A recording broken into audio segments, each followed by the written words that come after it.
انا جعلنا ما علی الارض زینۃ لہا، ہم نے زمین کے اوپر جو کچھ ہے اسے اس کا گہنا بنا دیا ہے، بناؤ سنگھار بنا دیا ہے، زینت بنا دیا ہے۔ یہ آپ نوٹ کر لیجئے، لفظ زینت اور زمین میں اس کی زیبائش اور آرائش یہ اس سورہ مبارکہ کا عمود ہے، یعنی اس کو اتنا کھبا دیا ہے نگاہوں میں اللہ نے کہ آخرت سے خود بخود انسان غافل ہو جاتا ہے۔ یہ پردہ پڑ گیا ہے، چمک دمک ہے، یہ کاریں ہیں، یہ بلڈنگیں ہیں، یہ کوٹھیاں ہیں، یہ عالیشان عمارتیں ہیں، یہ کیا کچھ اس کی جو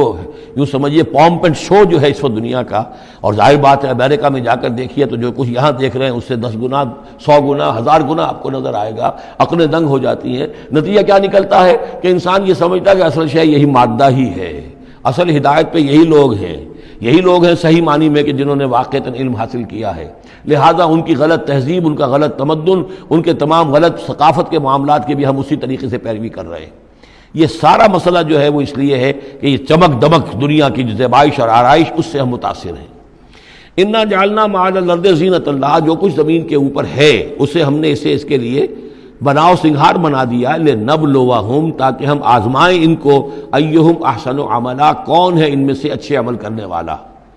یعنی اب یوں دیکھیے وہ شعر جو ایک ہے، اگرچہ ذرا تھوڑا سا شان باری تعالیٰ کے اعتبار سے تو شاید اتنا مناسب نہ ہو، لیکن یہ کہ مفہوم کو ادا کرتا ہے کہ رخ روشن کے آگے شمع رکھ کر وہ یہ کہتے ہیں ادھر آتا ہے دیکھیں یا ادھر پروانہ جاتا ہے۔ ایک طرف ذات باری تعالیٰ ہے اور ایک طرف یہ دنیا ہے، اس کی چمک دمک ہے۔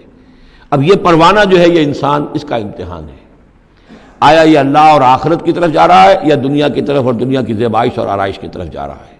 جو زیبائش اور آرائش کی طرف چلا گیا وہ گیا، وہ تباہ و برباد ہو گیا، فقط خسر خسرانا مبینا۔ اور جس نے اس دنیا کی زیبائش اور آرائش اس سے منہ موڑ کر وہ جو حقیقت جو اصل حسن ازلی ہے اللہ تعالیٰ کا اور اس کا جو جلال اور کمال ہے اور جو آخرت کی نعمتیں ہیں ان کو اختیار کر لیا، وہ کامیاب ہو گیا۔ تو امتحان اتنا ہی ہے کہ رخ روشن کے آگے شمع رکھ کر وہ یہ کہتے ہیں ادھر جاتا ہے دیکھیں یا ادھر پروانہ آتا ہے۔ وَإِنَّا لَجَاعِلُونَ مَا عَلَيْهَا صَعِيدًا جُرُزًا، اور یہ کہ جو کچھ بھی اس پر ہے ہم ایک وقت آئے گا کہ اس کو بنا کر رکھ دیں گے جیسے کہ میدان جس میں سے کہ فصل کاٹ لی گئی ہو۔ جب قیامت ہوگی کیا ہوگا یہاں پر اسی زمین کو، نہ یہاں پہ کوئی وہ پہاڑ رہ جائیں گے کوٹ کوٹ کر چپٹی کر دی جائے گی، نہ یہ آپ کے پاس جو ہیں وہ اسکائی اسکریپرز رہ جائیں گے، نہ یہ اعلیٰ شان عمارتیں ہوں گی، کچھ نہیں ہوگا۔ یہ سب برابر ہوگا جیسے کہ کسی کھیت کے اندر سے فصل کاٹ دی جاتی ہے تو اب وہ پڑا ہوتا ہے ویران۔ وَإِنَّا لَجَاعِلُونَ مَا عَلَيْهَا صَعِيدًا جُرُزًا، ہم اسے کر کے چھوڑیں گے ایسا کھیت کہ جہاں پر چورا پڑا ہوا ہو، صرف بچا کھچا جو ہے وہ اس کا توڑی کا اور کچھ نہ ہو۔ ام حسبت ان اصحاب الکہف والرقیم کانوا من آیاتنا عجبا، اب یہاں سے اصحاب کہف کی بات شروع ہو رہی ہے، کیونکہ پوچھوایا تھا یہودیوں نے اصحاب کہف کون تھے۔ کیا تم سمجھتے ہو کہ اصحاب الکہف والرقیم، رقیم جو ہے ان کی تختی تھی ایک جس کے اوپر ان کے حالات لکھ کر، جو ان کے ایک جو کہف تھی ان کی غار جو تھی اس کے اوپر لگا دی گئی تھی، تو انہیں اصحاب الکہف بھی کہتے ہیں، اصحاب الرقیم بھی کہتے ہیں، یہ دونوں انہیں ایک ہی گروہ کے نام ہیں۔ کیا وہ تمہارے خیال میں ہماری بڑی عجیب آیات میں سے تھا؟ یعنی واقعتاً بات تو غیر معمولی تھی، لیکن حقیقت میں ہمارے ہاں تو ہماری تخلیق میں، ہماری صنائی میں اس سے ہزاروں گنا زیادہ عجیب باتیں ہوتی ہیں، ہمارے لیے تو وہ کچھ ہے ہی نہیں کسی بھی درجے میں، تم سمجھتے ہو کہ شاید وہ بہت بڑی بات ہے۔ یہ سابق کہف کا جو قصہ ہے اب میں سمجھتا ہوں کہ پورے وثوق کے ساتھ ہم کہہ سکتے ہیں کہ یہ قصہ کیا تھا۔ دیکھیے جب حضرت مسیح علیہ السلام آئے ہیں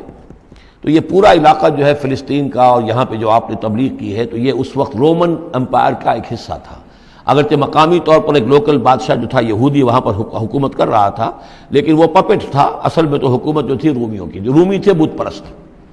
اور اس کے بعد چونکہ انہوں نے بغاوت کی، حضرت مسیح تو اٹھا لیے گئے سن 30 عیسوی کے آس پاس یا 33 عیسوی کے آس پاس،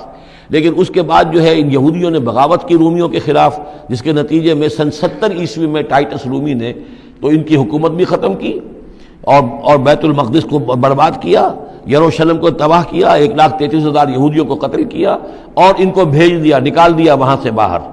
اس وقت کا معاملہ یہ ہے کہ اب کوئی اکے دکے جو بھی رہ جاتے تھے یہاں پر، کوئی یہودی یا عیسائی، یہودیوں کو تو نکال دیا، عیسائی رہ گئے، لیکن عیسائیوں پر بھی بہت ظلم ہوتا تھا۔ یہ موحد تھے، حضرت عیسیٰ کے ماننے والے، وہ بت پرست تھے،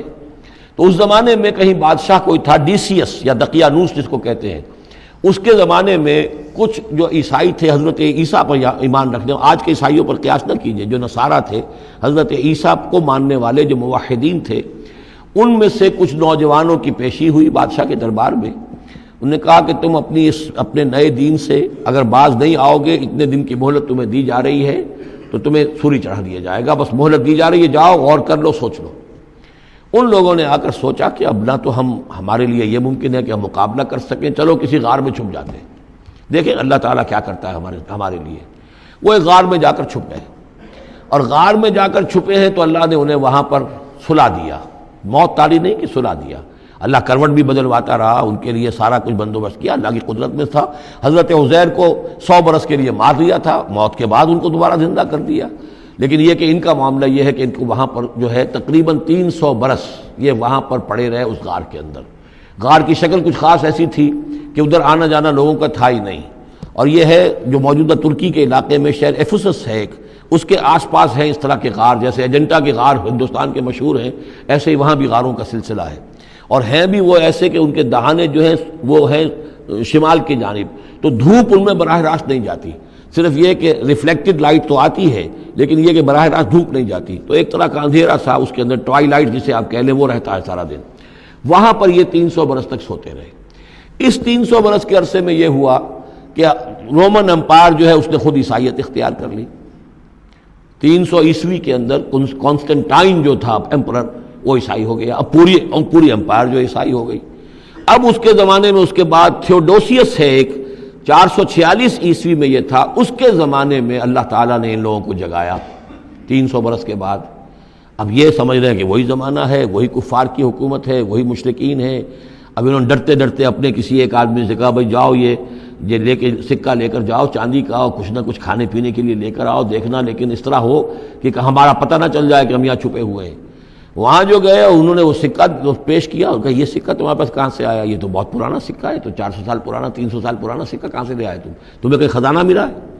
بہرحال اس حوالے سے اب وہ جو ہے وہ پکڑے گئے، ان کی حالت جو ہے وہ جو بات سامنے آ گئی۔ لیکن جب بات سامنے آ گئی تو اب ان کا تو بہت یعنی وہ عزت کی گئی، اس لیے کہ اب تو جو ان کا مذہب تھا در حقیقت پوری مملکت کا مذہب وہی ہو چکا تھا، تو صورتحال تو تبدیل ہو چکی ہے۔ پھر یہ کہ اس کے بعد تفصیل معلوم نہیں ہے کہ غالباً وہ جا کر اپنی اسی غار میں وہ سو گئے ہیں یا دوبارہ اللہ نے ان پر وہیں پر موت طاری کر دی ہے، اس کا دروازہ بند کر کے اور اس پر ایک تختی لگا دی گئی ہے۔ یہ اصحاب کہف ہے۔ گبن کی جو ہے decline and fall of Roman empire, اس میں بھی یہ 7 سلیپرز، 7 سونے والے، ان کی کہانی موجود ہے۔ یہ چیز جو ہے گویا کہ رومن لٹریچر کے اندر موجود تھی، اس کا جو ذکر موجود تھا، اور قرآن مجید میں یہ امتحاناً سوال کیا گیا حضور سے، تو اس کا جواب دیا گیا کہ یہ 300 برس تک کچھ لوگوں کو سلا دینا یہ اللہ تعالیٰ کے نزدیک تو کوئی بڑی بات نہیں ہے، تمہارے نزدیک ام حسبت ان اصحاب الکہف والرقیم کانوا من آیاتنا عجبا اذ ابى الفتية الى الكهف، جبکہ وہ نوجوان آئے اپنے اس غار میں، فقالوا، اور انہوں نے کہا ربنا آتنا من لدنک رحمتا، پروردگار اب خاص اپنے خزانہ فضل سے ہمارے لیے رحمت کا بندوبست فرما، وہیئ لنا من امرنا رشدا، اور ہمارے لیے ہمارے معاملے کے اندر جو ہے وہ کوئی عافیت کا بندوبست فرما۔ فضربنا علی آذانہم، تو ہم نے تھپکی دے دی ان کے کانوں پر، فی الکہف سنین عددا، اسی وہ غار کے اندر جو ہے وہ سوتے رہے کئی سال۔ ابھی یہاں اس بات کو نہیں چھیڑا کتنے سال، سنین عددا، متعدد سال وہ سوتے رہے۔ ثم بعثناہم، پھر ہم نے انہیں اٹھایا، لنعلم ای الحزبین احصیٰ لما لبثوا امدا، تاکہ ہم دیکھیں کہ 2 گروہوں میں سے کس کو صحیح معلوم ہے کہ کتنے عرصے وہ وہاں رہے تھے۔ اس کا ذکر آگے آ جائے گا، 2 گروہوں سے مراد کیا ہے۔ نحن نقص علیک نبأہم بالحق، اے نبی ہم آپ کو ان کا یہ قصہ سنا رہے ہیں، بیان کر رہے ہیں ان کے حالات حق کے ساتھ، صحیح بلا کم و کاسٹ۔ انہم فتیۃ آمنوا بربہم، وہ چند نوجوان تھے جو ایمان لائے اپنے رب پر، توحید کے ساتھ ایمان لانے والے، وزدناہم ہدی،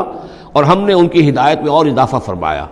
وربطنا علی قلوبہم، ہم نے ان کے دلوں کو ڈھارس دی، مضبوطی دی، دلوں کے اندر ثبات پیدا کر دیا، اذ قاموا، جب وہ بادشاہ کے دربار میں کھڑے ہوئے، اور جیسے کبھی حضرت ابراہیم علیہ السلام نے بات کی تھی اسی طرح ڈٹ کر انہوں نے بات کی، اذ قاموا فقالوا، اور انہوں نے کہا ربنا رب السماوات والارض، ہمارا رب تو وہ ہے جو آسمانوں اور زمین کا رب ہے، ہم کسی اور رب کو ماننے کے لیے تیار نہیں، کسی اور دیوی کو، کسی دیوتا کو، کسی بت کو ہم ماننے کو تیار نہیں۔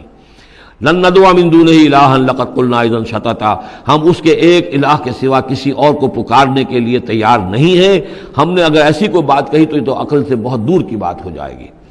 ہؤلاء قوم اتخذوا من دونہ آلہہ، یہ جو ہماری قوم ہے اس نے اس بہت سے آلہہ جو ہیں اختیار کر لیے ہیں اللہ کے سوا، انہوں نے اختیار کر لیے ہیں بہت سے آلہہ اس کے سوا، لولا یاتون علیہم بسلطان بین، تو کیوں نہیں وہ پیش کرتے ان کے اوپر کوئی دلیل، کوئی سند، کوئی اللہ کی طرف سے اتاری ہوئی سند ہو، کوئی آسمانی کتاب ہو۔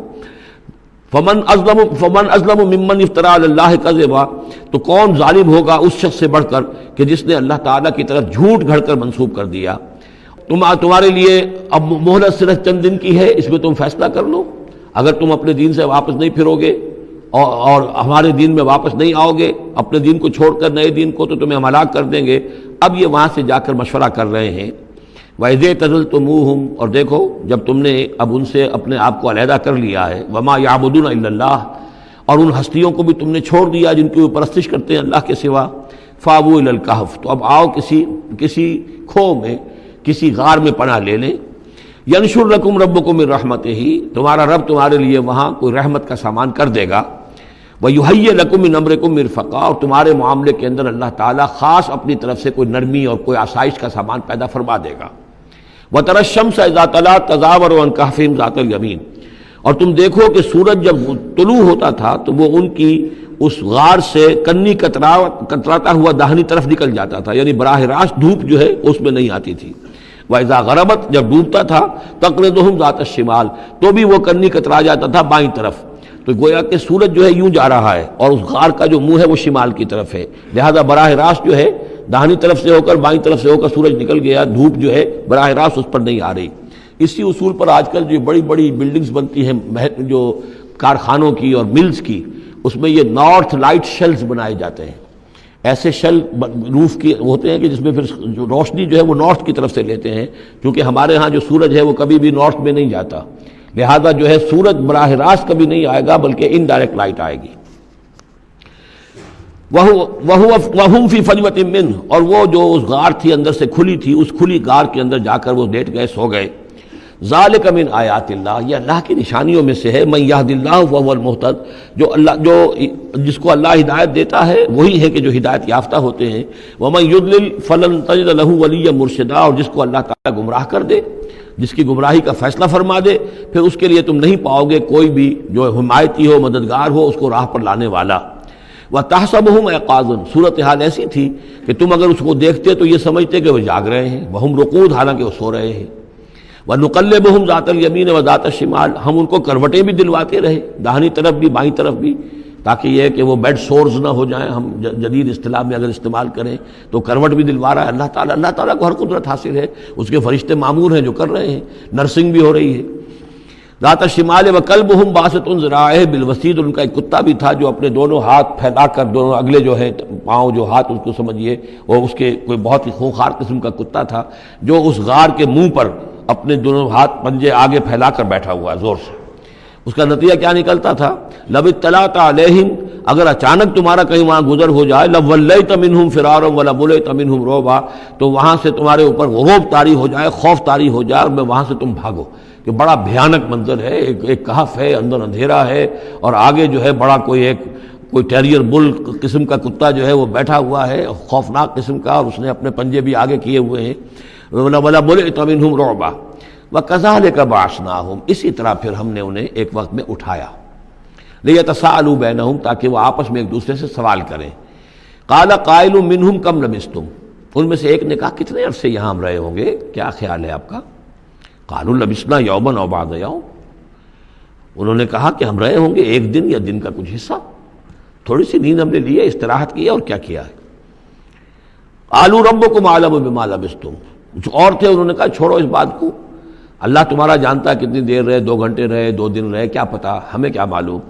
فَابْعَثُوا أَحَدَكُمْ بِوَرِقِكُمْ هَٰذِهِ، تو لو یہ چاندی کا سکہ، ورق جو ہے چاندی کو کہتے ہیں، تو اس کو دے کر ایک آدمی کو بھیجو إِلَى الْمَدِينَةِ شہر کی طرف، فَلْيَنظُرْ، وہ دیکھے، أَيُّهَا أَزْكَىٰ طَعَامًا،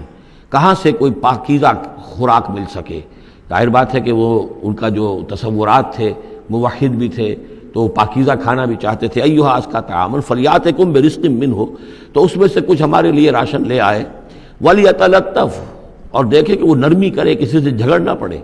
کہیں کسی سے جھگڑ پڑا اور جھگڑنے کی وجہ سے پھر کوئی شکل ہو جائے تو ہم تک لوگ پہنچ جائیں، تو بڑی نرمی کے ساتھ وہ معاملہ کرے۔ یہ ولیتلطف نوٹ کر لیجئے، یہ تعداد حروف کے اعتبار سے قرآن مجید کا نصف ہے۔ ولیتلطف کا تے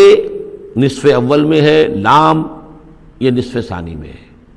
یہ عین نصف ہے تعداد حروف، الفاظ نہیں، حروف، الفابیٹس جو ہیں، جو حروف کی گنتی کی گئی ہے اس کے اعتبار سے یہ ٹھیک نصف ہو گیا۔ آدھے حروف اس کے تا پر پورے ہو گئے اور بقیہ آدھے جو ہیں شروع ہو رہے ہیں لام سے۔ ولیتلطف، اور نرمی کا معاملہ رکھے، ولا یشعرن بکم احدا، اور ایسا نہ ہو کہ وہ ہمارے اوپر متنبع کر دے، لوگوں کو مطلع کر دے، اس کا ذریعہ بن جائے۔ ان یظہروا علیکم، اگر وہ تمہارے اوپر غالب آ گئے اور قابو پا لیا انہوں نے تم پر، یرجموکم، یا تو تمہیں رجم کر دیں گے، اب سنسار کر دیں گے، او یعیدوکم فی ملتہم، یا تمہیں مجبور کریں گے اور اپنی ملت میں، اپنے دین میں وہ واپس لے جائیں گے۔ ولن تفلحوا اذا ابدا، اور اگر ایسا ہو گیا تو پھر ہمیشہ کہ تم فلاح سے دور ہو جاؤ گے، پھر نہیں پا سکو گے فلاح کبھی بھی۔ وَكَذَلِكَ أَعْثَرْنَا عَلَيْهِمْ، اس طرح ہم نے مطلع کر دیا ان لوگوں پر، یعنی اب وہاں کے لوگوں نے، شہر کے لوگوں کو مطلع ہو گئے کہ یہ لوگ، ظاہر بات ہے کہ بڑا ایک چرچا ہو گیا ہوگا یہ کون ہے۔ اب اس نے بات بتائی، پھر وہ آئے تو معلوم ہوا کہ ہاں واقعتاً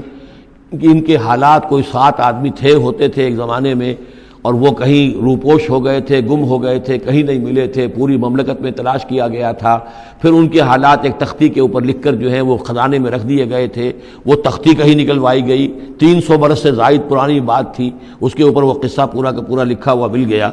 تو وہ ساری چیز جو ہے وہ بات کھل گئی۔ وَكَذَلِكَ أَعْثَرْنَا عَلَيْهِمْ، اور اس طرح ہم نے یہ بات ظاہر کر دی ان پر، لِيَعْلَمُوا، اب اس سے کیا کیا چیزیں واضح ہوئیں؟ ان وعد اللہ حق وان الساعۃ لا ریب فیہا، اللہ کا وعدہ سچا ہے اور یہ کہ قیامت کے بارے میں کوئی شک نہیں ہو سکتا، آتیۃ لا ریب فیہا، وہ آ کر رہے گی۔ اس لیے کہ جب 300 برس تک ایک آدمی سویا رہ سکتا ہے اور پھر وہ اٹھ گیا تو کیا مشکل ہے اللہ کے لیے کہ وہ جو مر چکے ہوں ان کو دوبارہ زندہ کر دے۔ اذ یتنازعون بینہم امرہم، اب وہ ان کے بارے میں آپس میں جھگڑنے لگے کہ کیا کرنا چاہیے ان کا معاملہ۔ وہ تو جا کر اپنی غار کے اندر دوبارہ سو گئے اور اب اللہ نے ان کے اوپر موت جو ہے حقیقی موت وارد کر دی۔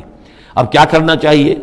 اذ یتنازعون بینہم امرہم، تو انہوں جب کہ وہ آپس میں جھگڑ رہے تھے، فقالوا ابنوا علیہم بنیانا، کچھ لوگوں نے کہا کہ یہاں پہ ایک یادگار تعمیر کر دی جائے، ایک عمارت تعمیر کی جائے، معلوم ہو کہ یہاں اتنا بڑا واقعہ ہوا ہے تو اس کے پاس ایک یادگار تعمیر ہو۔ ربہم عالم بہم، ان کا رب ان سے اب بہتر واقف ہے۔ قال الذین غلبوا علی امرہم، تو جن لوگوں کی بات مانی گئی، جو غالب آئے اپنی رائے کے اعتبار سے، انہوں نے یہ کہا لنتخذن علیہم مسجدا، کہ اب ہم یہاں پر ایک مسجد تعمیر کریں گے ان کی یاد میں۔ اب یہاں تک کا واقعہ بیان کر کے فرمایا سیقولون ثلاثۃ رابعہم کلبہم، یہ لوگ کہیں گے کہ وہ 3 تھے اصحاب کہف اور چوتھا تھا ان کا کتا۔ وَيَقُولُونَ خَمْسَةٌ سَادِسُهُمْ كَلْبُهُمْ، اور کچھ یہ کہیں گے کہ نہیں وہ 5 تھے اور چھٹا تھا ان کا کتا، رجمم بالغیب۔ یہ ساری باتیں جو یہ کہہ رہے ہیں یہ اندھیرے کے اندر ٹامک ٹوئیاں ہیں، یہ تیر تکے چلا رہے ہیں اندھیرے کے اندر۔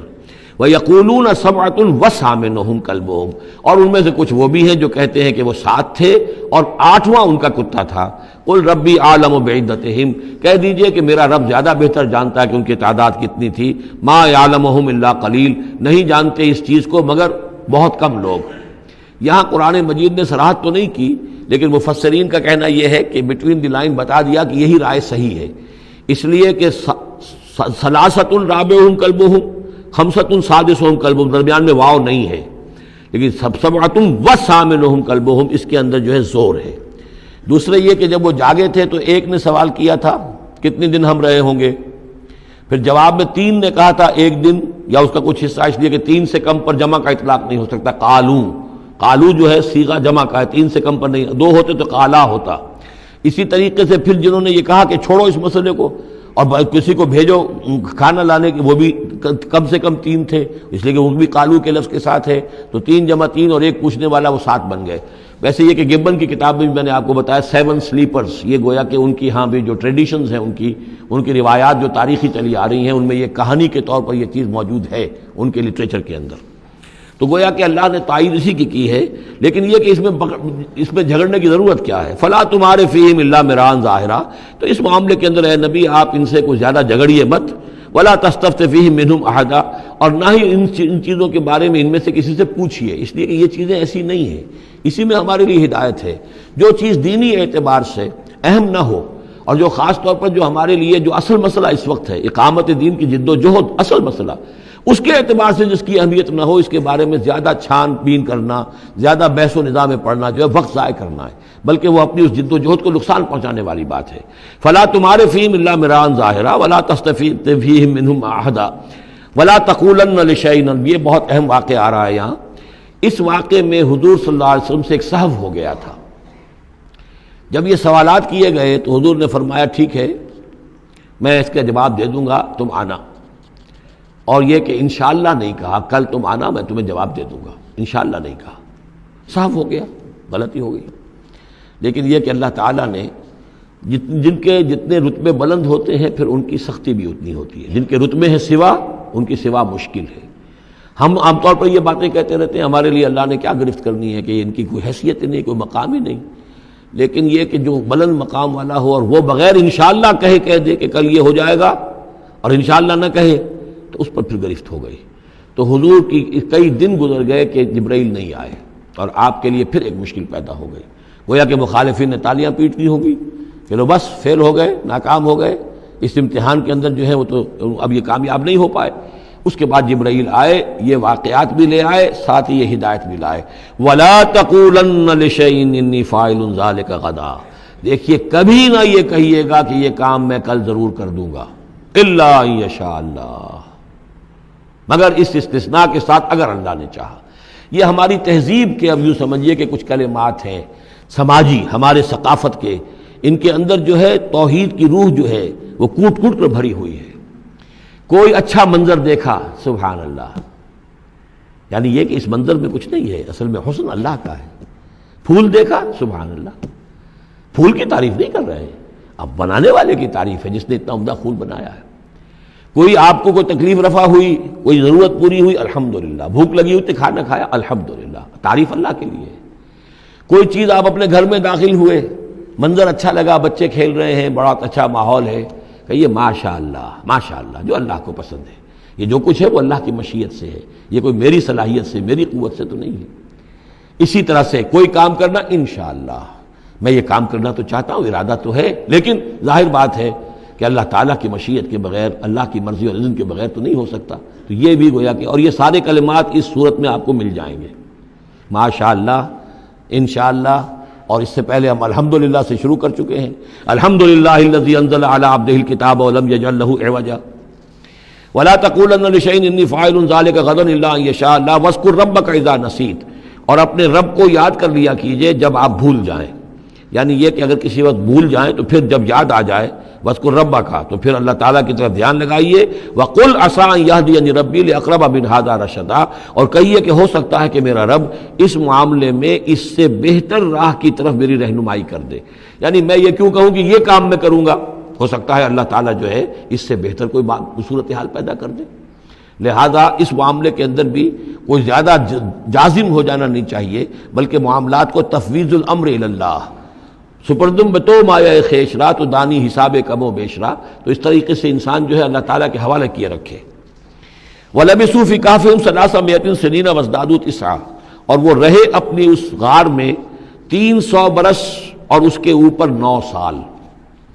اس کی تعبیر کیا ہے؟ شمسی حساب سے 300 برس، اور یہ 300 برس جو شمسی ہوتے ہیں جو سولر کیلنڈر کے، وہ قمری حساب سے 309 بن جاتے ہیں۔ اس حوالے سے یہ دونوں عدد بالکل صحیح ہے۔ قُلِ اللَّهُ أَعْلَمُ بِمَا لَبِثُوا، کہیے یہ بھی اللہ بہتر جانتا ہے کتنے عرصے رہے، اس میں بھی بحث میں پڑھنے کی ضرورت نہیں۔ لَهُ غَيْبُ السَّمَاوَاتِ وَالْأَرْضِ، اللہ تعالیٰ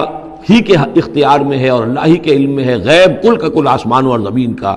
ابصر بہی واسمع، کیا ہی عجیب اور اچھا ہے وہ دیکھنے والا، اور کیا ہی اچھا ہے وہ سننے والا، اس کی سماعت، اس کی بصارت کا تم کیا اندازہ کرو گے۔ ما لہم من دونہ من ولی، ان کا کوئی ساتھی اور پشت پناہ اور مددگار اور حمایتی نہیں ہے اس کے سوا، ولا یشرک فی حکمہ احدا، اور وہ اپنے حکم اور اختیار اور اپنی حاکمیت کے حق میں کسی کو شریک کرنے کو تیار نہیں ہے۔ یہ جو توحید حاکمیت جو ہے، اس کے بارے میں نوٹ کر لیجئے، سورہ یوسف میں ہم نے پڑھا ان الحکم الا للہ، ہمارا اللہ تعبدوا الا ایاہ ذالک الدین القیم۔ سورہ بنی اسرائیل کی آخری آیت میں آیا وَلَمْ يَكُنْ لَهُ شَرِيكٌ فِي الْمُلْكِ، بادشاہت میں اس کا کوئی شریک نہیں۔ یہاں فرمایا وَلَا يُشْرِكُ فِي حُكْمِهِ أَحَدًا، وہ اپنے حکم اور حاکمیت کے اختیار میں کسی کو شریک کرنے کے لیے تیار نہیں۔ وَاتْلُ مَا أُوحِيَ إِلَيْكَ مِن كِتَابِ رَبِّكَ، اور اے نبی تلاوت کیجئے جو آپ کی طرف وحی کی گئی ہے آپ کے رب کی کتاب میں سے۔ یعنی یہ جو سخت حالات ہیں جن سے آپ گزر رہے ہیں، دباؤ ہے آپ پر بہت شدید، اس میں آپ کے لیے سہارا کیا ہے؟ وَمَا صَبْرُكَ إِلَّا بِاللَّهِ، اور اللہ کے ساتھ اپنا قلبی تعلق اور ذہنی رشتہ قائم کرنے کے لیے سب سے مؤثر ذریعہ کیا ہے؟ قرآن مجید کی تلاوت۔ وَاتْلُ مَا أُوحِيَ إِلَيْكَ مِن كِتَابِ رَبِّكَ، جو بھی آپ کی طرف وحی کیا گیا ہے آپ کے رب کی کتاب میں سے، اس کی تلاوت کرتے رہا کیجئے۔ لَا مُبَدِّلَ لِكَلِمَاتِهِ، اس کی باتوں کو بدلنے والا کوئی نہیں ہے۔ وَلَن تَجِدَ مِن دُونِهِ مُلْتَحَدًا، اور اس کے سوا آپ کو کہیں کوئی پناہ نہیں ملے گی۔ پناہ دینے والا بھی وہی ہے، کوئی اور پناہ نہیں دے سکے گا۔ سختی کتنی بھی ہے جھیلیے، برداشت کیجئے، اس سختی کو آسان بنا سکتے ہیں اللہ کی کتاب کی تلاوت کیجئے اور کر کے سناتے رہیے اپنے ساتھیوں کو بھی، اسی سے تمہارے اوپر یہ سختیاں جو ہیں ہلکی ہو جائیں گی، ان بھاری چیزوں کو برداشت کرنا آسان ہو جائے گا۔ لیکن جان لیجئے پناہ ملے گی تو اللہ کے دامن میں۔ لن تجد من دونہ ملتحدا واصبر نفسک مع الذین یدعون ربهم بالغداۃ والعشی، اور اپنے آپ کو روکے رکھیے اور صبر کیجئے ان لوگوں کے ساتھ جو اپنے رب کو پکارتے ہیں صبح و شام۔ یہ اگرچہ غرباء میں سے ہیں، یہ بلال ہیں، یہ عبداللہ ابن ام مکتوم ہیں، یہ نابینا ہیں، یہ ابو فقی ہیں، یہ غلام ہیں، یہ عمار ہیں، اور یہ اسی طریقے سے خباب ہیں، لوہار ہیں۔ یہ لوگ جو ہیں آپ ان کی رفاقت کو غنیمت سمجھیے۔ وَاصْبِرْ نَفْسَكَ مَعَ الَّذِينَ يَدْعُونَ رَبَّهُم بِالْغَدَاةِ وَالْعَشِيِّ يُرِيدُونَ وَجْهَهُ، وہ اللہ کی رضا کے طالب ہیں، طلبگار ہیں، اللہ سے محبت کرنے والے ہیں۔ وَلَا تَعْدُ عَيْنَاكَ عَنْهُمْ، اور دیکھیے آپ کی نگاہیں ان سے ہٹ کر ادھر نہ جائیں جن کے پاس دولت ہے۔ انہم ترید زینت الحیات الدنیا، کہیں آپ کی نگاہ ادھر نہ جائے جہاں زیبائش ہے، آرائش ہے، دنیا کی چمک دمک ہے، دولت ہے، آپ ولید بن مغیرہ کی طرف تو متوجہ ہوں اور عبداللہ ابن ام مکتوم کی جانب نہ ہو، معاذ اللہ ایسا نہ کیجیے۔ یہ بالکل وہی بات ہے جو ہم سورہ ہجر میں بھی پڑھ چکے ہیں، وَلَا تَمُدَّنَّ عَيْنَيْكَ إِلَىٰ مَا مَتَّعْنَا بِهِ أَزْوَاجًا مِّنْهُمْ زَهْرَةَ الْحَيَاةِ الدُّنْيا، یہ جو بھی ہم نے ان کو دے رکھا ہے دنیا کا ساز و سامان، چمک دمک، اس کی طرف آپ کی نگاہیں نہ اٹھیں۔ وَلَا تَعْدُ عَيْنَاكَ عَنْهُمْ، آپ کی نگاہیں ان سے ہٹ کر، انہیں نظر انداز کر کے ان لوگوں کی طرف نہ متوجہ ہو جائیں۔ ترید زینت الحیات الدنیا، تو کیا آپ بھی دنیا کی، کہ لوگوں کو یہ گمان ہونے لگے، شک ہو جائے کہ آپ کی نگاہ میں بھی دنیا کی زینت کا جو ہے بہت اس کی اہمیت ہے۔ وَلَا تُطِعْ مَنْ أَغْفَلْنَا قَلْبَهُ عَنْ ذِكْرِنَا، اور مت بات مانیے اس کی جس کے دل کو ہم نے اپنی یاد سے غافل کر دیا ہے۔ وَاتَّبَعَ هَوَاهُ، اور جو اپنی خواہش نفس کی پیروی کر رہا ہے۔ وَكَانَ أَمْرُهُ فُرُطًا، اور اس کا کام جو ہے وہ اعتدال سے بہت ادھر ادھر ہو گیا ہے۔ وَاتْلُ مَا أُوحِيَ إِلَيْكَ مِن كِتَابِ رَبِّكَ لَا مُبَدِّلَ لِكَلِمَاتِهِ وَلَن تَجِدَ مِن دُونِهِ مُلْتَحَدًا وَاصْبِرْ نَفْسَكَ مَعَ الَّذِينَ يَدْعُونَ رَبَّهُم بِالْغَدَاةِ وَالْعَشِيِّ يُرِيدُونَ وَجْهَهُ وَلَا تَعْدُ عَيْنَاكَ عَنْهُمْ تُرِيدُ زِينَةَ الْحَيَاةِ الدُّنْيَا وَلَا تُطِعْ مَنْ أَغْفَلْنَا قَلْبَهُ عَنْ ذِكْرِنَا وَاتَّبَعَ هَوَاهُ وَكَانَ أَمْرُهُ فُرُطًا وَقُلِ الْحَقُّ مِن رَّبِّكُمْ فَمَن شَاءَ فَلْيُؤْمِنْ وَمَن شَاءَ فَلْيَكْفُرْ إِنَّا أَعْتَدْنَا لِلظَّالِمِينَ نَارًا أَحَاطَ بِهِمْ سُرَادِقُهَا صدق اللہ العظیم۔ اور پڑھا کرو اس میں سے کہ جو وحی کیا گیا ہے آپ کی جانب آپ کے رب کی کتاب میں سے، اس کی باتوں کا بدلنے والا کوئی نہیں، اور نہیں پاؤ گے تم اپنے لیے اس کے سوا کوئی اور جائے پناہ۔ تھامے رکھو، روکے رکھو اپنے آپ کو ان لوگوں کے ساتھ جو پکارتے ہیں اپنے رب کو صبح و شام اور چاہتے ہیں اس کی رضا، طالب ہیں اس کے روئے انور کے، اور نہ دوڑیں آپ کی نگاہیں ان سے ہٹ کر آپ کہ دنیا کو یہ محسوس ہو، یہ مغالطہ ہو کہ ترید و زینت الحیات الدنیا، یہ ذرا مشکل مقام ہے قرآن مجید کا کہ بظاہر تو الفاظ یہ ہیں کہ آپ کی نگاہیں دنیا کی زیبائش اور آرائش کی تلاش میں ان فقراء اور غرباء سے ہٹ کر امراء کی طرف نہ اٹھیں، لیکن ظاہر بات ہے کہ حضور صلی اللہ علیہ وسلم کی یہ شان نہیں تھی، لہذا اس میں جو بات سمجھ میں آتی ہے وہ یہ ہے کہ ایسا نہ ہو کہ آپ کے التفات کی وجہ سے دنیا یہ محسوس کرے کہ ان کی نگاہ میں بھی وقت اور اہمیت جو ہے وہ دنیاوی مال و دولت اور اسباب کی ہے۔ کسی داعی حق کے لیے یہ معاملہ بہت ہی نازک ہوتا ہے کہ ایک طرف جو حالات و واقعات ہیں اس کے اعتبار سے، جو حقائق ہیں اس کے اعتبار سے، معاشرے کے جو اونچے طبقات ہوتے ہیں، جو وہاں سرداری یا کسی اور طرح کی سربراہی کے منصب پر فائز ہوں یا ان کے پاس فراوانی ہو دولت کی، اب ظاہر بات ہے کہ ان کا ایک اثر و رسوخ ہوتا ہے معاشرے میں۔ ان میں سے کوئی ایک شخص ایمان لے آئے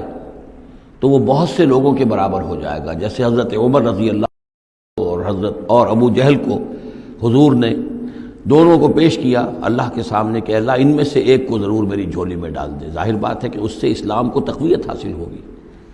اور اس سے یہ ہے کہ جن مسلمانوں پر کا قافیہ تنگ ہوا ہے، جن کو ستایا جا رہا ہے، اگر کوئی بڑا آدمی ایمان لے آئے گا تو ان کو بھی سہارا ملے گا، جیسے کہ حضرت عمر اور حضرت حمزہ کے ایمان لانے کے بعد جو غرباء تھے، فقراء تھے اور جو غلام تھے انہیں ستایا جا رہا تھا، انہیں کچھ ریلیف ملا ہے۔ اس حوالے سے ایک طرف تو اس کی ضرورت ہوتی ہے کہ ان کی طرف توجہ کی جائے، التفات رکھا جائے، تاکہ اگر وہ ایمان لے آئے تو اس سے ایمان کو بھی تقویت ہو، اسلام کو تقویت ہو، مسلمانوں کو بھی فائدہ پہنچے۔ دوسری طرف یہ اندیشہ ہوتا ہے کہ غرباء کا دل نہ دکھے، تیسری طرف یہ کہ لوگ یہ نہ سمجھیں کہ یہ بھی زیادہ جو ہے مدارات کرتے ہیں اور زیادہ التفات کرتے ہیں امراء کی طرف، اہم لوگوں کی طرف، گویا کہ ان کی نگاہوں میں بھی دنیا کی انہی چیزوں کی وقت ہے، انہی چیزوں کی اہمیت ہے۔ تو یہ تین طرف کے چیز سمجھیے کہ یہ چکی دو پارٹوں والی نہیں، تین پارٹوں والی ہے، کہ جس میں کوئی داعی جو ہوتا ہے وہ اس مخمصے میں آ جاتا ہے کہ ایک طرف تقاضا یہ ہے خود تحریک کا، دعوت کا، اس جد و جہد کا، اس کے تقاضے یہ ہیں کہ ان کی طرف التفات ہو، ان کی طرف توجہ کی جائے تاکہ ان میں سے کچھ لوگ ایمان لے آئیں تو کام میں سہولت حاصل ہو، مدد حاصل ہو، لیکن دوسری طرف یہ منفی دو اثرات بھی موجود ہیں۔ تو اس کے مابین جو ہے حکم دیا جا رہا ہے حضور صلی اللہ علیہ وسلم کو کہ بہرحال آپ یہ احتیاط کیجئے کہ یہ تاثر نہ ابھرنے پائے کہ محمد کے نزدیک بھی صلی اللہ علیہ وسلم اصل اہمیت جو ہے وہ دولت مند لوگوں کی ہے۔ وَلَا تُطِعْ مَنْ أَغْفَلْنَا قَلْبَهُ عَنْ ذِكْرِنَا، اور مت کہنا مانیے ان لوگوں کا، یہ جیسا کہ میں نے بارہا عرض کیا ہے کہ دباؤ پڑ رہا تھا سرداران قریش کی طرف سے کہ کچھ ہماری بات مان لیجئے، کچھ ہم آپ کی مان لیں گے۔ تو یہاں گویا کہ اس پہ پھر متنبہ کیا جا رہا ہے کہ جن لوگوں کو دلوں کو ہم نے اپنی یاد سے غافل کر دیا ہے، محروم کر دیا ہے، آپ ان کی باتیں سنیں بھی مت، ان کی طرف دھیان بھی مت دیجیے۔ وَلَا تُطِعْ مَنْ أَغْفَلْنَا قَلْبَهُ عَنْ ذِكْرِنَا وَاتَّبَعَ هَوَاهُ وَكَانَ أَمْرُهُ فُرُطًا وَقُلِ الْحَقُّ مِنْ رَبِّكُمْ۔ یہ جو مضمون ابھی ہم نے دوبارہ پڑھا ہے، اس کو آپ دیکھیں گے کہ یہ 21ویں پارے کی آغاز میں پھر دوبارہ آئے گا کہ جب بھی شدید کشاکش کا دور آیا ہے تو اس میں یہی ہدایات اللہ تعالیٰ کی طرف سے آئی ہیں حضور کو اور حضور کی وساطت سے تمام اہل ایمان کو کہ قرآن مجید کے ساتھ تمسک جو ہے اور مضبوط کرو، قرآن مجید کے ساتھ اپنے تعلق کو اور گہرا کرو، اور اس کو پڑھنا اور اس کا جو ہے اس کے ساتھ جو ہے اپنے اوقات کا بسر کرنا، اس میں اور اضافہ کرو، اسی سے تم ان شدائد اور مصائب کا مقابلہ کر سکو گے۔ وَقُلِ الْحَقُّ مِنْ رَبِّكُمْ، اور کہہ دیجئے یہ حق ہے میرے رب کی طرف، تمہارے رب کی طرف سے جو میں پیش کر رہا ہوں۔ فَمَنْ شَاءَ فَلْيُؤْمِنْ وَمَنْ شَاءَ فَلْيَكْفُرْ، تو اب جو چاہے ایمان لائے، جو چاہے کفر کرے۔ یہ بالکل وہی بات ہے جو سورۃ الدہر میں کہی گئی ہے کہ اما شاکرا و اما کفورا، ہم نے پورا اختیار دے دیا، انا ہدیناہ السبیل اما شاکرا و اما کفورا، یہ اختیار ہم نے انسان کو دیا ہے، چاہے شکر گزار بندہ بنے، چاہے کفران نعمت کی روش اختیار کرے۔ تو یہاں انداز یہ ہے کہ آپ ان کفار سے کہہ دیں کہ میں دعوت پیش کر رہا ہوں، اب تمہیں ایمان لانا ہے لاؤ، کفر کرنا ہے کفر کرو، لیکن بین کی کوئی بات نہیں ہو سکتی، کوئی گیو اینڈ ٹیک، کوئی جو ہے کمپرومائز، یہ ممکن نہیں ہے۔ قُلِ الْحَقُّ مِنْ رَبِّكُمْ، ٹیک اٹ اور لیو اٹ، یہ حق ہے تمہارے رب کی طرف سے، چاہے اسے چھوڑ دو تو پورے کو چھوڑنا ہوگا، قبول کرنا ہے تو پورے کو کرنا ہوگا۔ فَمَنْ شَاءَ فَلْيُؤْمِنْ وَمَنْ شَاءَ فَلْيَكْفُرْ إِنَّا أَعْتَدْنَا لِلظَّالِمِينَ نَارًا، ہم نے ظالموں کے لیے کافروں کے لیے، مشرکوں کے لیے آگ تیار کر رکھی ہے۔ احاطہ بہم سرادقھا، اس کی قناتیں ان کا احاطہ کر لیں گی، وہ قناتوں کی شکل میں آگ ہوگی، ان کو گھیرے میں لے لیں گی۔ وَإِن يَسْتَغِيثُوا، اور اگر وہ پیاس سے جہاں بلب ہو کر پانی مانگیں گے، يُغَاثُوا بِمَاءٍ كَالْمُهْلِ يَشْفِي الْوُجُوهَ، تو انہیں ایسا پانی دیا جائے گا پینے کے لیے کہ جیسے بھول، یہ جو مہل کے ترجمے کئی کیے گئے ہیں، کھولتے تیل کی تلچھٹ، لاوا، پگھلا ہوا تانبا اور پیپ وغیرہ، مان سدید، ان میں، اور وہ اتنا گرم ہوگا یشوی الوجوہ کہ ان کے چہروں کو بھون دے گا۔ بئس الشراب، بہت ہی بری شے ہوگی پینے کی، وساعت مرتفقہ، اور یہ ان کے لیے ان کی آرام گاہ جو بنے گی جہنم، بہت ہی بری آرام گاہ ہوگی۔ اس کے برعکس وہی سائملٹینیس کنٹراسٹ کا اسلوب، ان الذین آمنوا وعملوا الصالحات، جو لوگ ایمان لائیں اور نیک عمل کریں، انا لا نضیع اجر من احسن عملا، ہمارا یہ اصول نہیں ہے کہ جو لوگ اچھے عمل کریں ان کے اجر کو ہم ضائع کر دیں، ان کا اجر بھرپور انہیں ملے گا۔ اولئک لہم جنات عدن تجری من تحتہم الانہار، یہ وہ لوگ ہیں کہ جن کے لیے ہیں وہ رہنے والے باغات، ریزیڈینشل گارڈنز، جن کے دامن میں ندیاں بہتی ہوں گی۔ یحلون فیہا من اساور من ذہب، انہیں پہنائے جائیں گے وہاں کنگن سونے کے، ویلبسون ثیابا خضرا من سندس، اور ان کو وہ پہنیں گے وہاں پر کپڑے سبز رنگ کے، باریک ریشم کے اور گاڑھے ریشم کے، یعنی اوپر کا لباس جو ہوگا وہ باریک ریشم کا ہوگا اور جو نیچے کا لباس ہوگا وہ گاڑھے ریشم کا ہوگا۔ متکئین فیہا علی الارائک، اور وہ وہاں پر تکیہ لگائے ہوئے، ٹیک لگائے ہوئے بیٹھے ہوں گے تختوں کے اوپر۔ نعم الثواب، کیا ہی اچھا بدلہ ہوگا، وحسنت مرتفقہ، اور کیا ہی خوب ان کے لیے آرام گاہ ہوگی۔ 5ویں رکوع میں ایک مکالمہ آ رہا ہے دو اشخاص کا۔ ایک شخص وہ ہے کہ جس کو اللہ نے دنیاوی نعمتیں جو بھی اس دور کی تھیں بھرپور دی ہیں، مادی وسائل بھرپور دے رکھے ہیں، اور وہ اس قدر اس کا معاملہ ٹھیک چل رہا ہے کہ ہوتے ہوتے اس کی نگاہ اب اللہ کی طرف سے ہٹ کر ان مادی اسباب و وسائل ہی پر جم گئی ہے، اس کا توکل اور اعتماد اسی پر قائم ہو گیا ہے۔ ایک دوسرا شخص ہے دنیاوی اعتبار سے مرفع الحال نہیں ہے، اس کے پاس دولت نہیں ہے، دنیاوی چیزیں نہیں ہیں، لیکن وہ اللہ تعالیٰ کی معرفت اسے حاصل ہے۔ وہ اس دولت مند آدمی کو کوئی نصیحت کرتا ہے کہ تم اللہ کو بھول گئے ہو، تمہیں چاہیے کہ ہم تمام چیزوں کے اوپر جو بھی اللہ نے تمہیں دی ہیں اس کا شکر ادا کرو، اس کا حق ادا کرو۔ لیکن اس نے اپنے گھمنڈ میں آ کر اسے بہت تلخ جواب دیا کہ میرے پاس یہ سب کچھ ہے، تو گویا کہ میں اللہ تعالیٰ کا لاڈلا ہوں، چہیتا ہوں، تم جوتیاں پٹخار رہے ہو، تمہارے پاس کچھ نہیں ہے، تمہاری کوئی حیثیت نہیں ہے، تمہاری یہ حیثیت ہی نہیں ہے کہ مجھے تم واعظ بھی کہو۔ لیکن یہ کہ اس پر پھر جو ان کے درمیان معاملہ ہوا تو انہوں نے کہا، اس شخص نے، کہ ہو سکتا ہے کہ اللہ تعالیٰ تمہارے اس سارے دولت کو اور مال و اسباب کو ضائع کر دے، لیکن یہ کہ اس نے کہا کیسے ہو سکتا ہے، میں نے سارا بندوبست ٹھیک کیا ہوا ہے۔ بہرحال نتیجہ یہ نکلا کہ اللہ تعالیٰ نے اس کی اس پوری دولت کو ایک طریقے سے ضائع کر دیا، اور پھر وہ اپنے ہتھیلیاں ملتا رہ گیا، کف افسوس ملتا رہ گیا، اور اس نے کہا ہائے کاش کہ میں نے اپنے رب کے ساتھ شرک نہ کیا ہوتا۔ حالانکہ اس پورے رکوع میں کہیں کسی دیوی کا، دیوتا کا، کسی اور الہہ کا کوئی ذکر نہیں ہے۔ تو اس رکوع میں سمجھنے کی بات یہ ہے کہ ایک شرک ہے مادہ پرستی کا شرک، مادی اسباب و وسائل پر اتنا تکیہ ہو جائے، اتنا توکل ہو جائے، اتنا اعتماد ہو جائے کہ پھر اللہ تعالیٰ کو انسان بھول جائے، مسبب الاسباب پر سے نگاہ ہٹ جائے، اور وہ سمجھے کہ سارا اعتماد اور توکل میرا ان مادی اسباب و وسائل پر ہے۔ تو یہاں گویا کہ اس نے ان مادی وسائل و اسباب ہی کو اپنا معبود بنا لیا ہے۔ تو یہ شرک ہے جو اس دور کا سب سے بڑا شرک ہے۔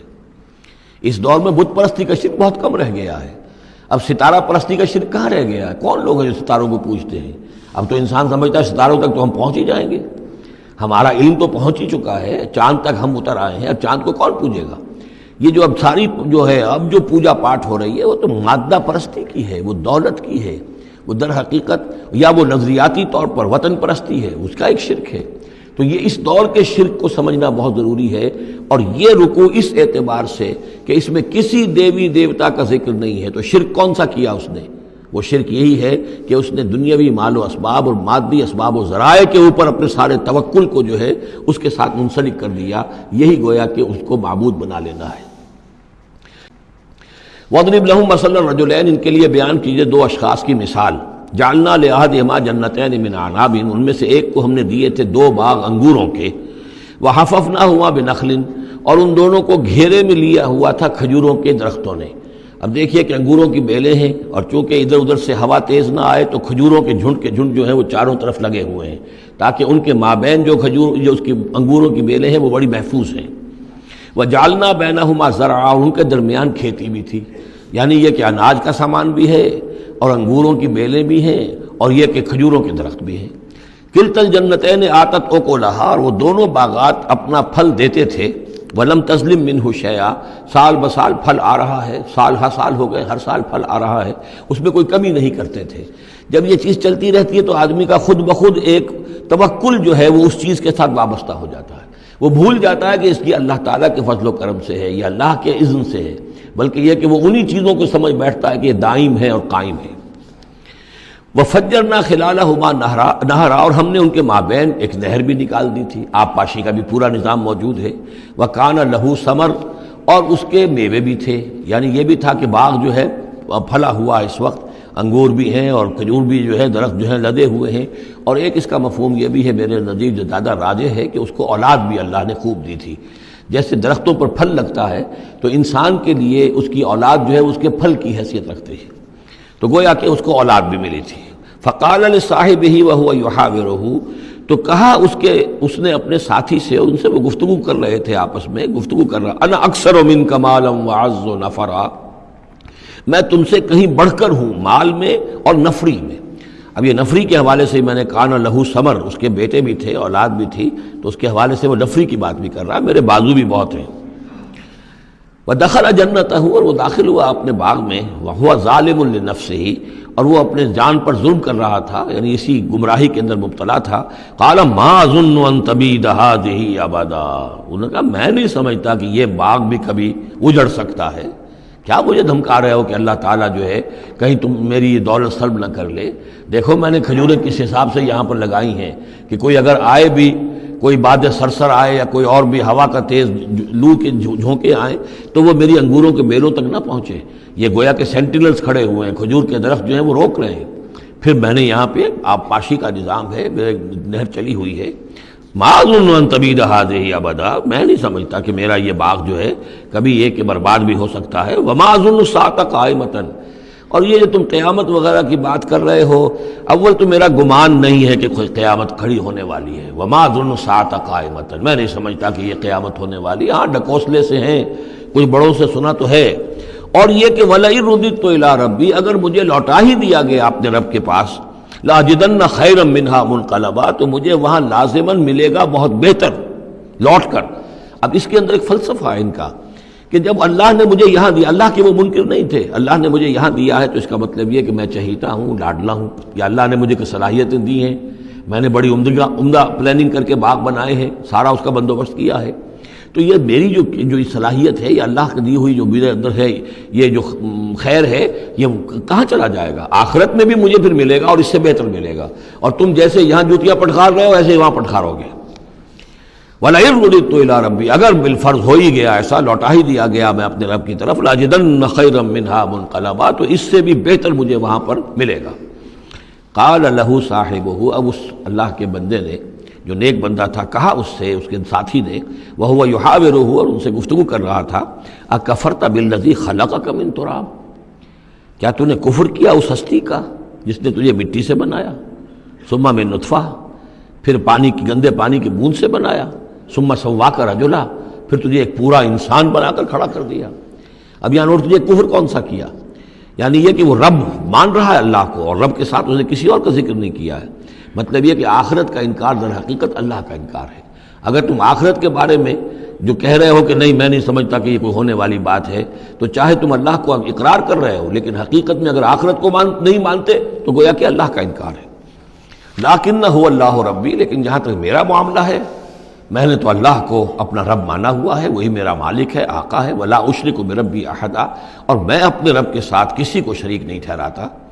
ولولا اذ دخلت جنتک قلت ما شاء اللہ، اور کیوں نہ ایسا ہوا کہ اللہ کے بندے جب تو اپنے باغ میں داخل ہوا تو نے باغ دیکھا، پھلا ہوا ہے، ہرا بھرا ہے، ہر طرف منظر جو ہے بڑا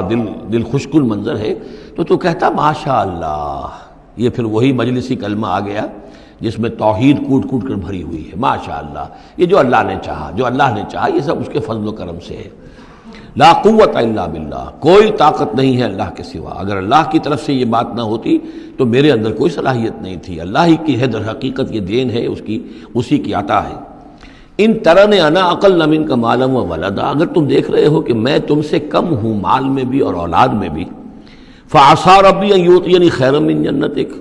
تو مجھے تو اپنے رب کے بارے میں یہ یقین ہے کہ وہ جب چاہے مجھے تیرے باغ سے بہتر باغ دے سکتا ہے۔ وَيُرْسِلَ عَلَيْهَا حُسْبَانًا، اور تیرے باغ کے اوپر وہ کوئی اوپر سے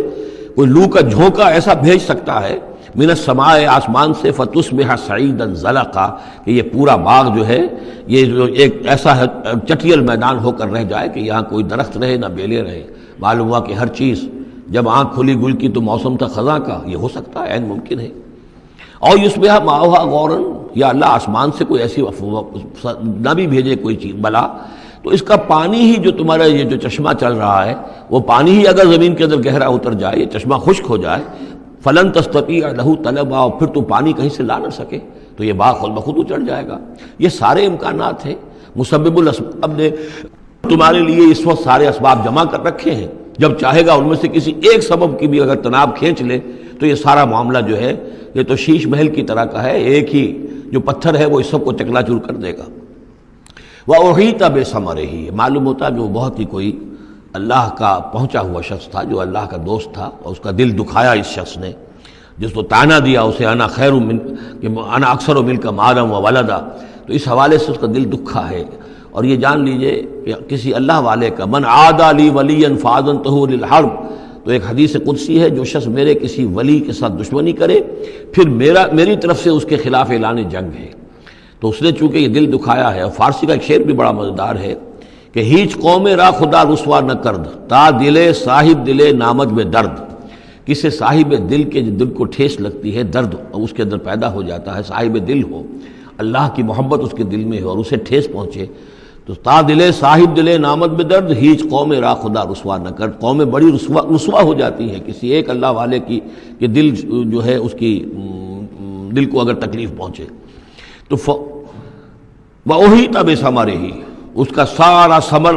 سمیٹ لیا گیا، اللہ تعالیٰ نے جو کچھ اس کو دیا تھا وہ سلب کر لیا، باغ بھی ختم ہوا، اولاد بھی ختم ہوئی۔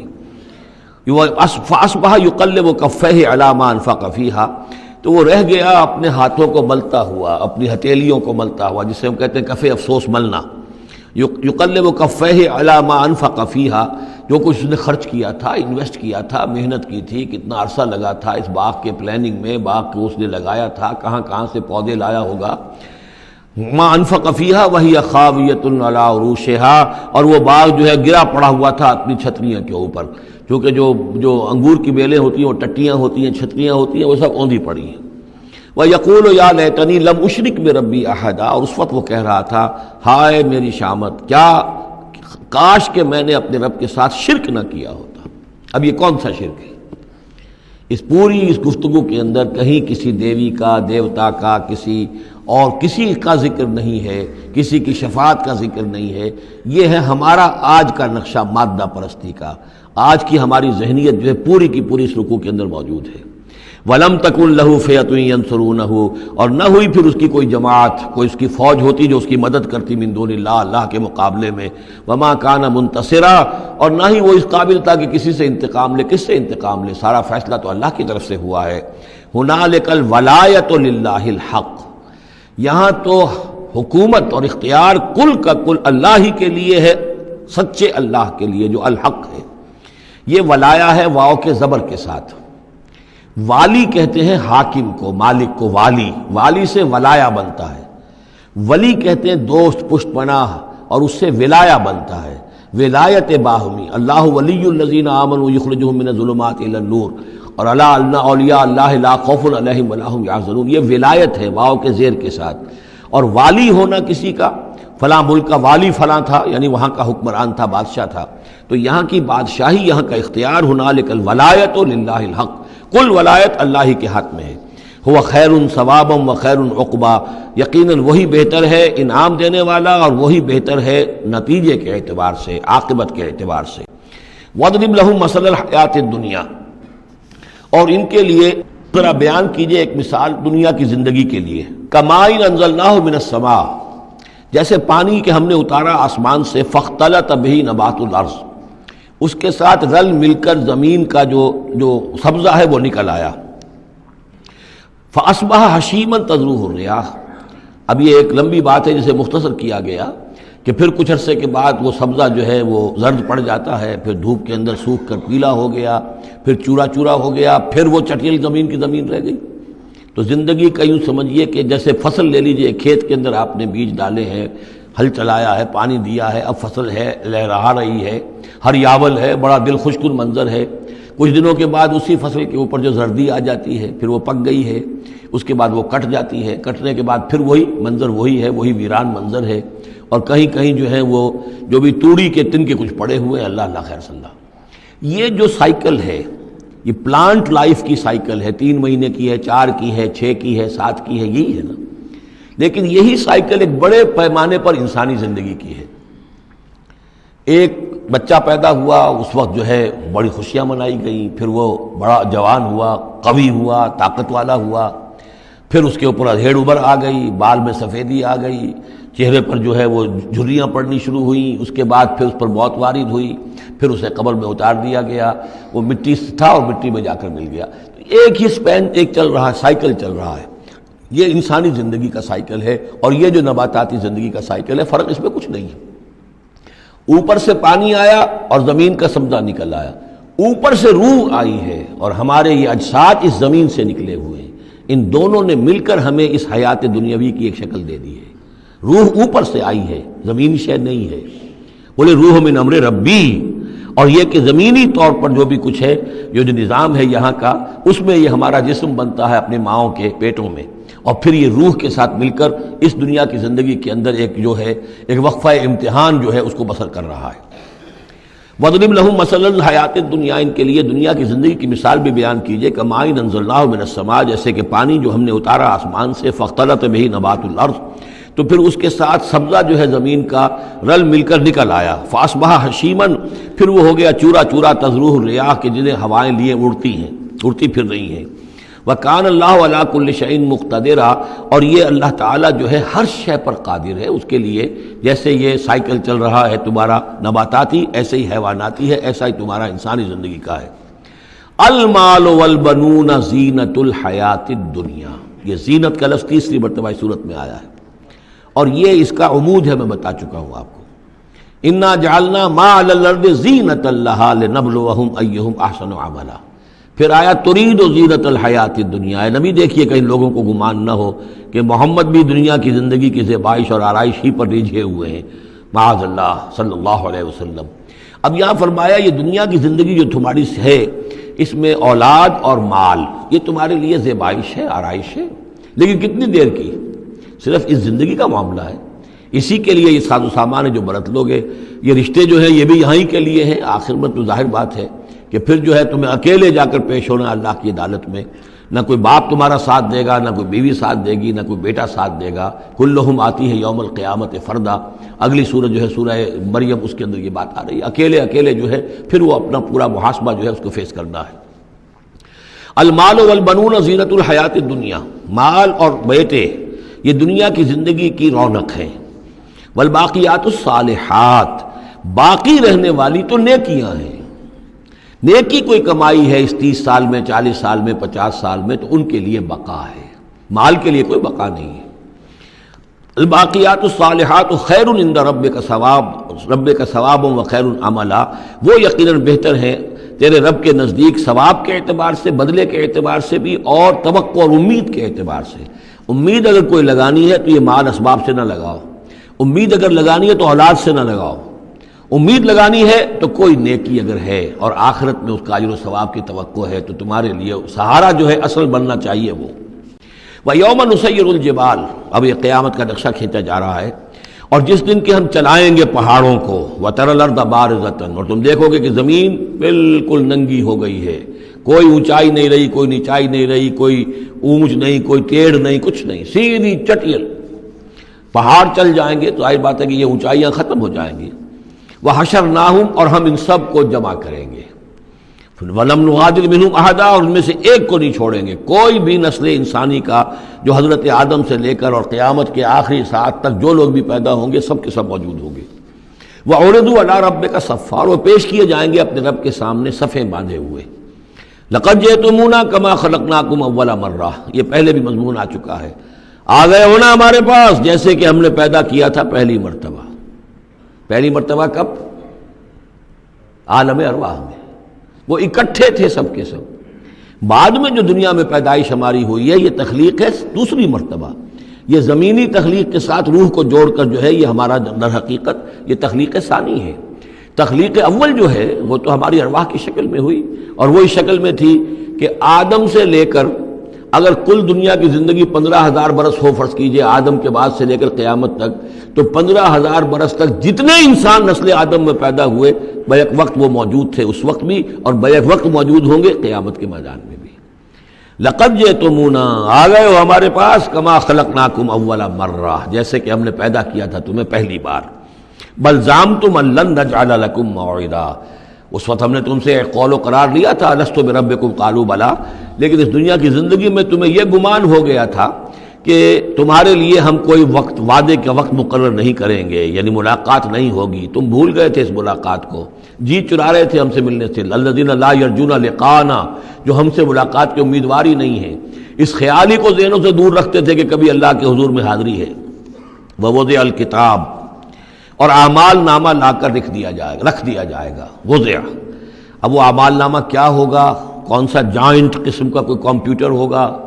ہر فرد نوع بشر آدم کی ہر نسل کا اس میں پورا کارنامہ زندگی محفوظ ہوگا۔ آپ کو معلوم ہے جیسے کمپیوٹر کے اوپر ایک بٹن دبتا ہے اور وہ سب آ گیا، اور ایک بٹن دبے گا اس کا پورا جو چھپ کر بھی آ گیا۔ ایک ایک فرد کی پوری زندگی کا ریکارڈ موجود ہے۔ جیسا کہ میں نے کئی بار عرض کیا، ان چیزوں کا ماننا اب جتنا آسان ہو گیا ہے، آج سے 100 برس پہلے ماننا اتنا آسان نہیں تھا۔ کس قدر گہرے ایمان بالغیب کی ضرورت تھی۔ آج تو یہ چیزیں ہمارے حساب کتاب میں آ رہی ہیں، چھوٹے چھوٹے سے بٹن کی طرح کا تو ٹیپ ریکارڈر ہوتا ہے کہ آپ سے ملنے کے لیے کوئی آیا ہے آپ کو پتہ ہی نہیں، اور اس کا جو بٹن ہے جو کوڈ کا آپ بٹن سمجھ لیں وہ ٹیپ ریکارڈر ہے، وہ آپ کے ساتھ جو گفتگو ہو رہی ریکارڈ ہو رہی ہے، آپ کو پتہ ہی نہیں۔ جو صورتحال یہ ہو چکی ہے، ذرا لگائیے کہیں پر اور آپ کو معلوم ہوگا کہ آپ کی ساری گفتگو سن لیجیے آپ۔ تو یہ ساری ریکارڈنگ کے ہر چیز محفوظ ہو رہی ہے، اعمال نامے میں ہر شے موجود ہے۔ ووضع الکتاب، اور وہ لا کر اعمال نامہ رکھ دیا جائے گا،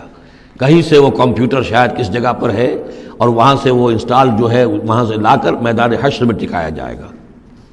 ووضع الکتاب فترى المجرمین مشفقین مما فیہ، تم دیکھو گے اب مجرموں کو ڈر رہے ہوں گے، کانپ رہے ہوں گے کہ اس میں کیا کچھ ہے۔ وَيَقُولُونَ، اور وہ کہتے ہوں گے یا ویلتنا، ہائے ہماری شامت، ما لہذا الکتاب، یہ کیسا اعمال نامہ ہے، لا یغادر صغیرۃ ولا کبیرۃ، اس نے تو کسی چھوٹی سی چھوٹی بات کو نہیں چھوڑا، نہ کسی بڑی بات کو چھوڑا، الا احصاها، مگر یہ کہ اس کو محفوظ رکھا ہوا ہے۔ اس نے تو مائنیوٹس ڈیٹیلز کو بھی اومٹ نہیں کیا ہے۔ کیسا ہی اعمال نامہ، ما لہذا الکتاب لا یغادر صغیرۃ ولا کبیرۃ الا احصاها ووجدوا ما عملوا حاضرا، ما عملوا، اور وہ پائیں گے جو بھی عمل انہوں نے کیا ہوگا اسے موجود۔ ولا یظلم ربک احدا، تیرا رب کسی پر ظلم نہیں کرے گا، یہ تمہارے اپنے اعمال ہیں۔ اب دیکھیے یہاں 6 رکوع ختم ہوئے، 7واں رکوع شروع ہو رہا ہے، اور 7ویں رکوع کی پہلی آیت سورہ بنی اسرائیل میں بھی یہی تھی، وَإِذْ قُلْنَا لِلْمَلَائِكَةِ اسْجُدُوا لِآدَمَ فَسَجَدُوا إِلَّا إِبْلِيسَ،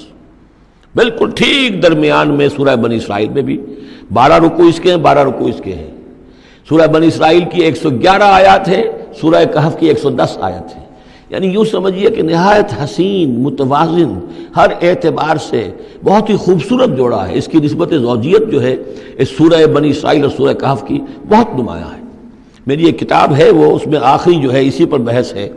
قرآن حکیم کی صورتوں کا اجمالی تجزیہ، جس میں کہ اس کی نسبت زوجیت کو میں نے بڑی تفصیل کے ساتھ، اگرچہ بڑی اختصار ہے لیکن جامعیت کے ساتھ بیان کر دیا ہے۔ وَإِذْ قُلْنَا لِلْمَلَائِكَةِ اسْجُدُوا لِآدَمَ فَسَجَدُوا إِلَّا إِبْلِيسَ، اور جو یاد کرو جب کہ ہم نے کہا تھا فرشتوں سے کہ جھکو آدم کے سامنے، سجدہ کرو آدم کو، تو ان سب نے سجدہ کیا لیکن نہیں کیا ابلیس نے۔ کان من الجن، اب یہاں وہ حقیقت کھول دی گئی جو بقیہ 6 جگہوں پر نہیں ہے، وہ جنات میں سے تھا۔ ففسق عن امر ربہ، فا یہاں پر اب علت کو ظاہر کر رہا ہے۔ فرشتہ کبھی بھی اللہ کے حکم سے سرتابی نہیں کرتا، فرشتہ اللہ کے حکم کی نافرمانی نہیں کرتا۔ یفعلون ما یؤمرون لا یعصون اللہ ما امرہم۔ تو یہ جو نافرمانی اس نے کی ہے اس کی وجہ یہ ہے کہ وہ فرشتوں میں سے نہیں تھا، جنات میں سے تھا۔ کان من الجن ففسق عن امر ربہ، تو اس نے وہ نگل بھاگا اپنے رب کے حکم سے، یہ نافرمانی کی اپنے رب کے فرمان کی۔ افتتخذونہ وذریتہ اولیاء من دونی، تو سوچو اے اولاد آدم، کیا تم اس کو اپنا ولی بناتے ہو اور اس کی نسل کو، اس کی اولاد کو، اس کے چیلوں چاٹوں کو، اس کے ایجنٹوں کو، ان سے دوستیاں گاٹتے ہو، من دونی، مجھے چھوڑ کر۔ میں تمہارا خیر خواہ، میں نے تمہارے سامنے سارے فرشتوں کو جھکوا دیا، میں نے تمہیں خلافت عرضی عطا فرمائی، تم میری کریشن کا ماسٹر پیس، کلائمیکس، اور تم بدبختو، تم نے مجھے چھوڑ کر دوست بنایا اس شیطان لعین کو اور اس کے ایجنٹوں کو اور اس کی اولاد کو، چاہے وہ اس کے ایجنٹ جو ہیں وہ اس کے صلب سے ہیں، اس کی اولاد سے ہیں، اور یا یہ کہ انسانوں میں سے ہیں۔ افتتخذونہ وذریتہ اولیاء من دونی، کیا تم اسے اور اس کے اولیاء اور اس کی نسل کے لوگوں کو، اس کی اولاد کو ولی بنا رہے ہو مجھے چھوڑ کر، وہم لکم عدو، جبکہ فی الواقع وہ تمہارے دشمن ہیں۔ بئس للظالمین بدلا، کتنا برا بدل ہے کہ جو ان ظالموں نے اپنے لیے اختیار کیا ہے، اللہ کو چھوڑ کر ان کی رفاقت، اللہ کی دوستی چھوڑ کر اس شیطان لعین کی دوستی۔ ما اشہدتہم خلق السماوات والارض ولا خلق انفسہم، میں نے تو ان جنات کو نہ تو انہیں شہید بنایا تھا آسمان اور زمین کی تخلیق کا، اور نہ ان کے اپنی تخلیق کا۔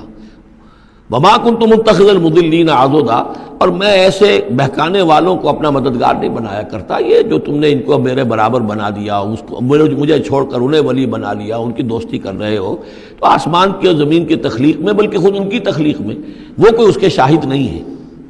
وَيَوْمَ يَقُولُ نَادُوا شُرَكَائِيَ الَّذِينَ زَعَمْتُمْ، اور جس دن کہ اللہ کہے گا کہ پکارو ذرا میرے ان شرکاء کو جن کا تمہیں زعم ہو گیا تھا، تمہیں گمان تھا کہ وہ میرے شریک ہیں، فَدَعُوهُمْ، تو وہ پکاریں گے ان کو، فَلَمْ يَسْتَجِيبُوا لَهُمْ، تو وہ انہیں کوئی جواب نہیں دیں گے، وَجَعَلْنَا بَيْنَهُمْ مَوْبِقًا، اور ان کے درمیان ہم ہلاکت والی گھاٹی حائل کر دیں گے، خلیج حائل کر دیں گے، کہ وہ جو شرکاء چاہے اولیاء اللہ ہی ہوں اور چاہے وہ انبیاء ہوں اور چاہے فرشتے ہوں، لیکن وہ کہ خلیج حائل ہوگی ہلاکت کی، وہ ان کی مدد کے لیے یا ان کی بات سن کر ان کے سفارش کرنے کے لیے نہیں آ سکیں گے۔